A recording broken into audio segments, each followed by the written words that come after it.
अस्सलाम वालेकुम, welcome to my channel. कैसे हैं आप सब? उम्मीद करती हूँ कि सब खैरियत से होंगे। जी तो फ्रेंड्स, सर्दियों का मौसम चल रहा है और अगर सर्दियों के मौसम में हमारे गार्डन में मैरीगोल्ड के फ्लावर्स ना हो तो सर्दियों की जो फ्लावरिंग कलेक्शन है वो अधूरी होती है। यानी कि गार्डनिंग का वो मज़ा नहीं होता अगर हमारे गार्डन के अंदर इस तरह से मैरीगोल्ड ना हो। तो मैरीगोल्ड की बेशुमार वैरायटी आती है आजकल, तो बहुत खूबसूरत मुख्तलिफ कलर्स के आपको फ्लावर्स देखने को मिल जाते हैं। तो ये जो फूल है ये काफ़ी बिग साइज़ का फूल है और मेरे हाथ से भी तकरीबन बड़ा है। इसी तरह कुछ छोटे छोटे होते हैं और ऐसे ही कुछ ड्वार्फ वैरायटी होती है, कुछ टाल वैरायटी होती है। तो हम मैरीगोल्ड को किस तरह ग्रो कर सकते हैं? ये वैसे तो बहुत ही बेस्ट सीज़न है मैरीगोल्ड की फ्लावरिंग के लिए, लेकिन सीडलिंग भी करके अब हम इस टाइम पे भी अगर चाहें तो इनसे फ्लावर्स ले सकते हैं। तो मैं अपने गार्डन में किस तरह से मैरीगोल्ड को ग्रो करती रहती हूँ और जैसे ही मुझे टाइम लगता है मैं इसके मुख्तलिफ वैरायटीज़ के सीड जो हैं वो डालती रहती हूँ मिट्टी के अंदर, और फिर मैं उनकी किस तरह से केयर करती हूँ, किस तरह मैं इनको इस टाइम में ग्रो करके फ्लावरिंग तक लेके जाती हूँ। ये सब चीज़ें मैं आपके साथ शेयर करूंगी। इससे पहले अगर आप मेरे चैनल पे न्यू हैं तो काइंडली मेरे चैनल को सब्सक्राइब कर लें, साथ में बेल आइकन भी प्रेस कर लें ताकि जो भी वीडियो नया है उसका नोटिफिकेशन आप तक पहुंच सके। तो फ्रेंड्स, मैरीगोल्ड सर्दियों की फ्लावरिंग वैरायटी है, लेकिन कई जगहों पे ये तकरीबन पूरा साल ही फ्लावरिंग करती रहती है, लेकिन जो ठंडे इलाके होते हैं उस साइड पे। तो इसके डिफरेंट वैरायटीज़ को हम अपने पास किस तरह लंबे टाइम तक रख सकते हैं और किस तरह इसकी सीडलिंग बिल्कुल फ्री ऑफ कॉस्ट करके हम एक पौधे से या एक फूल से बेशुमार फूल बना सकते हैं। तो मैरीगोल्ड के फ्लावर्स जब इस तरह से खिल जाते हैं तो ये काफ़ी दिनों तक हमारे पौधों के ऊपर टिके रहते हैं। लेकिन कोई भी चीज़ है आखिर उसने अपने ज़वाल को पहुंचना ही होता है, जहां अरूज होता है वहां ज़वाल भी होता है। तो कुछ दिनों के बाद इस प्लांट जो फ्लावर्स हैं इसकी पत्तियां डल होने लग जाती हैं। जैसा कि ये भी मेरा जो बड़ी वैरायटी है मैरीगोल्ड की वही वाले फ्लावर्स हैं, और ये वाला भी काफ़ी बिग साइज़ का फ्लावर खिला हुआ था, लेकिन ये देखिए अब आहिस्ता आहिस्ता ये अपना जो लाइफ टाइम है ये पूरा कर चुका है। तो इसको मैंने पौधे के ऊपर ही छोड़ दिया क्योंकि देखिए इसका माशाल्लाह सीड पॉट भी इतना ज़्यादा बड़ा है। तो इससे तकरीबन एक फूल से सैकड़ों के हिसाब से बीज मिल जाते हैं। तो जब इस तरह इसकी पत्तियां ब्राउन हो जाएं और यहाँ तक ये डंडी सूख जाए, अगर आपने सेव करने हैं फ्लावर्स के सीड्स नेक्स्ट टाइम के लिए, जब यहाँ तक डंडी ब्राउन हो जाए तो आप इसको यहाँ से कट करें और ऐसे ही अपने पास सेव कर लें। लेकिन मैं इनको किस तरह से टाइमली लगाती रहती हूँ, इस साइड पे दिखाती हूँ कुछ और वैरायटीज़ जो ड्वार्फ वाली हैं। ये देखिए, ये कुछ ड्वार्फ वैरायटीज़ हैं और इनकी डिफरेंट शेप्स और डिफरेंट कलर्स हैं इसके, और कुछ डबल पेटल होते हैं, कुछ सिंगल पेटल। तो इनको हम किस तरह ग्रो करेंगे?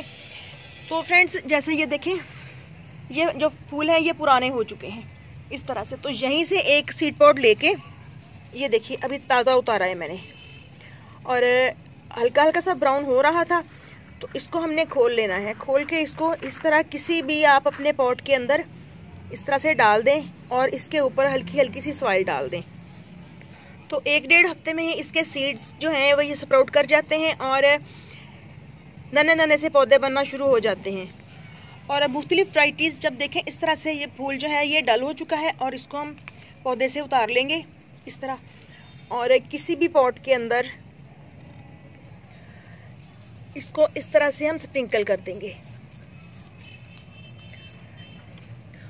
तो इस तरीके से अगर आपके पास मौसम मोतदिल है तो आपको कहीं से सीड लेने की भी ज़रूरत नहीं है, अपने गार्डन से ही आप सीड हार्वेस्ट करें और जो प्लांट्स आपके लगे हुए हैं फूलों के, वहीं से आप सीड पॉट लेके तो अपने गार्डन में दोबारा से मैरीगोल्ड के प्लांट्स जो हैं वो रेडी कर सकते हैं। इसमें मैरीगोल्ड की तकरीबन सभी वैरायटीज़ शामिल होती हैं, जाफरी मैरीगोल्ड हो, ड्वार्फ वाला हो, या जो बड़े बड़े फूलों वाला गेंदा होता है वो हो। तो सभी को आप अपने गार्डन में इसी तरीके से एक प्लांट से बहुत से प्लांट्स बना सकते हैं। इस तरह डालते रहें और नन्ही नन्ही सी सीडलिंग रेडी होती रहेगी और फिर उसको आप निकाल के दूसरी जगह पर ट्रांसप्लांट करते जाएं। तो ये वाला जो मेरा प्लांट है ये पिछले साल का, ये देखें इसकी कंडीशन आपको बता रही होगी, तो इसकी जो नीचे की सूखी हुई पत्तियाँ होती हैं उनको मैं इस तरह से रिमूव करती रहती हूँ। और जब सीड पॉड जिसके पक जाते हैं तो मैं उनको उतार के दूसरी जगह पे डाल देती हूँ। इस तरह एक ही पौधे से बहुत से पौधे बन जाते हैं, एक ही फूल से। और मुख्तलिफ वैराइटीज़ के फूल जो हैं वो हमारे गार्डन में खिले हुए बहुत ही खूबसूरत लगते हैं। कुछ जस्ट सिंपल होते हैं और कुछ अपने अंदर डिफरेंट कलर ऐड किए हुए होते हैं। ये देखिए, अब ये वाला जो सीड पॉड है ये भी बिल्कुल रेडी है कि मैं उतार के इसको इसी पॉट के अंदर डाल दूं और इसके ऊपर हल्की हल्की सी मिट्टी डाल दूं। तो इस तरह से ना तो अलग से केयर करनी पड़ती है सीडलिंग की, जो जैसे आप बाकी तमाम प्लांट्स का ख्याल करते हैं, सीडलिंग भी खुद ब खुद रेडी हो जाती है। क्योंकि सर्दी के मौसम में प्लांट्स को बहुत ज़्यादा पानी की ज़रूरत तो नहीं होती। तो जब देखती हूँ कि प्लांट्स की जो मिट्टी है वो सूखी हुई है तो फिर मैं उसके अंदर पानी डाल देती हूँ। और ध्यान में होता है कि यहाँ सीडलिंग की थी तो उस साइड पे थोड़ा एहतियात के साथ पानी डालना होता है ताकि जो सीड्स हैं जर्मिनेट हो रहे हैं वो अपनी जगह से हिले ना। क्योंकि अगर वो एक दफ़ा अपनी जगह छोड़ देते हैं तो फिर वो प्लांट मर भी सकता है, दोबारा फिर सर्वाइव नहीं करता। इसी तरह से इधर है कुछ और वैराइटीज़। ये देखिए, ये भी डबल पेटल वाला फूल है पैरीगोल्ड का। और इसी तरह से इसके भी जितने फूल स्पेंड होते हैं मैं उनको सेंटर में डाल देती हूँ और वहीं से फिर और पौधे बन जाते हैं छोटे छोटे से। तो यूं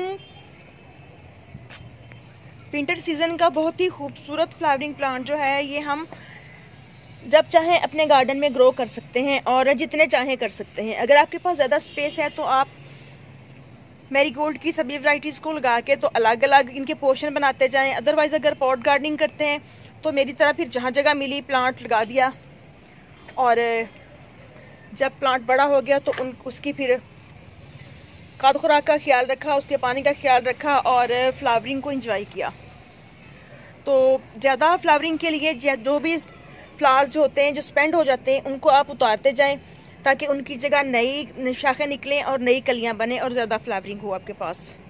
ये देखें, डिफरेंट वैराइटीज़ हैं, कुछ सिंगल पेटल वाले हैं, कुछ डबल वाले हैं। तो इस तरह मिला जुला के लगा के तो अपने गार्डन को खूबसूरत बनाइए। ये भी सब सिंगल पेटल वाले फ्लावर्स हैं।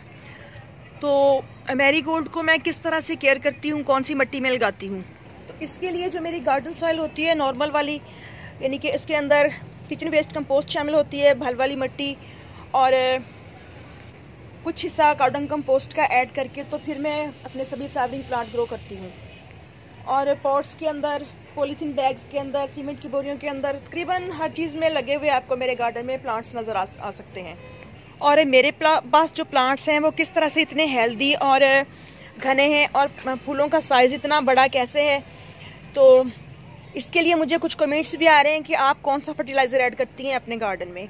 तो फ्रेंड्स, मैं लास्ट ईयर तक तो DAP भी यूज़ करती थी, लेकिन अब मैं सिर्फ़ और सिर्फ अपने प्लांट्स को लिक्विड फर्टिलाइज़र डालती हूँ, वो भी किचन वेस्ट का, यानी कि बनाना पील, पोटैटो पील, ऑनियन पील्स और उसके अंदर थोड़ा सा मस्टर्ड केक का लिक्विड बना के रखा हुआ है वो ऐड कर देती हूँ।